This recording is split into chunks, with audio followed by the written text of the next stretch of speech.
Welcome back to the shack. Out here beneath the old oaks, the nights can feel older than they should, the sort of darkness that seems to remember things. Tonight it's just me in the shack. Steph is taking some time to be with her partner after Indiana, their beautiful white Swiss shepherd, was sadly put to sleep on Monday this week. So we'll hold them all in our hearts during this week's episode. We'll be keeping the fire low and the lamps dim as I tell you a strange story.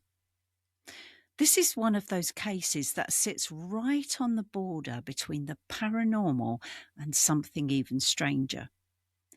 Because sometimes people don't see ghosts at all. Sometimes they see the past. Now, before we begin properly, I'll ask you to pull up your seat and swing that light. With my military family background, that phrase originates from an old naval tradition. At the end of the day, sailors would gather below decks and the lanterns would gently sway. Somewhere here. As the stories were shared. Soldiers were also encouraged to pull up a sandbag to sit on, probably around small fires or in the trenches, and tell tales, true tales, and the occasional strange one that nobody could quite explain. It works perfectly for us here in the shack. So tonight, please pull up your seat and I'll swing that light as we open the case of a most peculiar Victorian investigation. It begins in the autumn of 1895. At the time, the Victorian world had developed a curious obsession with the supernatural. Séances were fashionable, mediums were celebrated, scientists and scholars debated the existence of spirit with the same seriousness as they discussed electricity or medicine. In fact, an entire organisation had formed to study such matters, the rather grandly named Society for Psychical Research. But not everyone involved in these investigations believed the dead were actually speaking. One particular journalist was determined to prove the whole thing nonsense. His name, you may recognise if you've listened to many of our previous episodes from the end of last summer onwards, our now resident ghost host, Mortimer Witherblight. Mortimer at this time worked for the London newspaper, the Pall Mall Gazette, and he had made something of a reputation for himself, exposing fraudulent mediums and theatrical ghost hunters. So when he received an invitation to attend a paranormal investigation at a remote country lodge, he accepted for one simple reason. He intended to debunk it. The host of the event was an eccentric figure known as Silas Vane. Silas described himself as an acoustic occultist, which should already tell you everything you need to know about the man. Silas did not believe ghosts appeared visually. No, according to him, ghosts existed as vibrations or echoes, frequencies trapped in the fabric of buildings. To prove his theory, he had wired the entire lodge with a bizarre arrangement of copper wires, listening tubes, and trumpet-shaped horns hidden behind the wallpaper. All of these led to one central chamber where he believed the voices of the dead could be heard if one only listened carefully enough.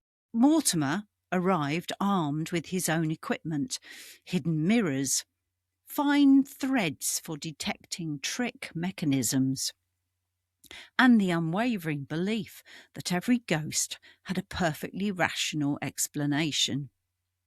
He was not alone in the house that night. Also present was Lady Gwendolen Thorne, a widow dressed in deep mourning, who claimed that she hoped to contact her departed husband. A third guest was a former soldier named Arthur Pendergast. Pendergast was an unusual man. He insisted that he could smell the presence of the dead. According to him, ghosts carried a scent: cold iron, wet earth, and something faintly sweet like rotting flowers. Silas Vane, meanwhile, had prepared a range of peculiar devices for the evening's investigation. There was a mirror, a galvanometer, a delicate instrument normally used to measure electrical currents, which Silas claimed could detect when a spirit was draining energy from the living. There was also a strange contraption that he called a eulometer, a row of glass tubes arranged in a wooden frame. Under normal conditions, they were silent. But if atmospheric pressure shifted suddenly, they would begin to whistle, or as Silas preferred to say, howl. At midnight, the investigations began.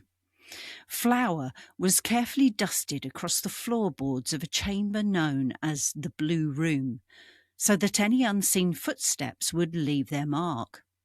Candles were lit, notes were taken, and the guests spread themselves throughout the lodge to keep watch. Mortimer Witherblight was assigned to the Blue Room, and what happened next survives only through his written account. Mortimer's notes. October 17th, 1895. I had stationed myself within the chamber known locally as the Blue Room, armed with my notebook and lantern. Mr. Vane's elaborate network of listening devices hummed faintly within the walls, though I suspected the apparatus served no purpose beyond impressing the gullible. The house grew quiet, unnaturally quiet. Even the wind seemed to hesitate outside the windows. At precisely 3 a.m., something occurred that I find most difficult to commit to paper. The clock in the corridor stopped. Not slowed, stopped entirely. And with its silence, the room itself seemed to change. The smell of coal smoke vanished. In its place came the scent of fresh hay, newly cut, green and sweet. Perplexed, I crossed to the window, and there I witnessed an impossibility. The forest beyond the lodge disappeared. In its place stood a bustling yard beneath bright daylight. Horses stamped their hooves. Carriages rolled across pale gravel. Men shouted to one another in accents I cannot easily describe. The lodge itself was no longer a lodge. It was an inn, alive with movement, busy, sunlit, and entirely out of its own time. Mortimer stood there staring out at the scene that simply could not exist in the middle of a cold October night. Then something happened that changed the entire nature of the event. The door behind Mortimer opened. Mortimer's notes. I turned to see a young woman entering the room carrying a basket of linen. She hummed softly as she crossed the room, walking straight through me. The sensation was not cold. Rather, the air became heavy, dense, oppressive, as though the room itself objected to my presence. The girl paused. Slowly, she turned her head and looked directly towards where I stood. Her eyes widened.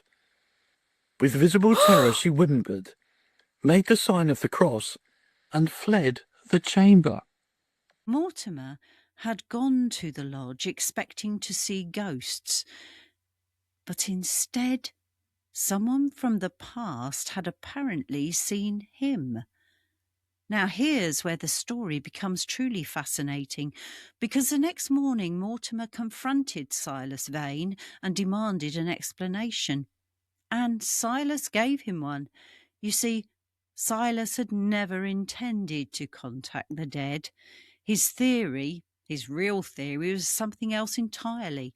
He believed that certain buildings could act as a form of natural recording device, and that powerful human emotions could imprint themselves onto the very stone and timber of a place. Fear, joy, violence, despair, all preserved like echoes trapped inside the structure. If enough energy was applied, those echoes might play back.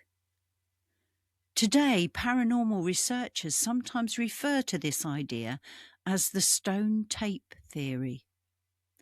Silas believed the lodge itself contained centuries of human activity, an old coaching inn long before it became a country retreat. And by filling the house with observers, emotions, and expectation, he believed he had provided the energy needed to replay a fragment of the past. Mortimer left the lodge with more questions than answers, but his final note in the journal remains the most chilling part of the entire account. Mortimer's final entry. If it is true that I observed the past this evening, then one must consider another possibility. That for a brief moment, the past observed me, and to those who lived within that earlier time, I was the ghost. And that, dear Shack Packers, is where the trail of this story fades. No further investigations of the lodge was ever formally recorded. Silas Vane disappeared from public life.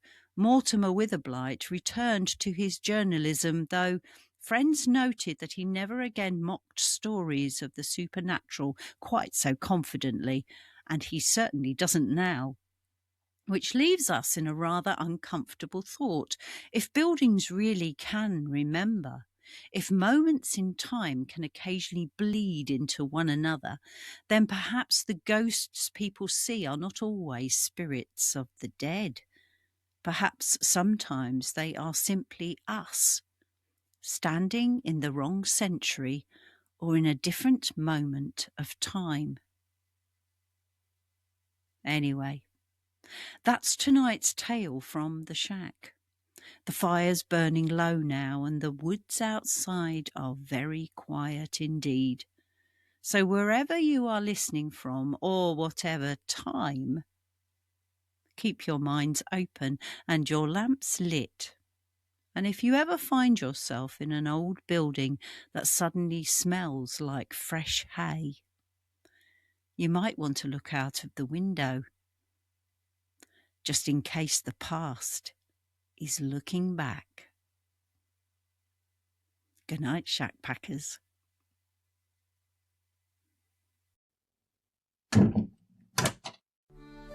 Thanks for hanging out in the shack with us. If you've got a strange story, theory, or even just a spooky question, send it to shackpackinbox@gmail.com, because we'd love to hear from you. Follow us to ensure that you never miss an episode of The Freaking Shack, because listening to us is much cheaper than therapy and slightly more spooky. Until we meet again next week, Shackpackers, take care.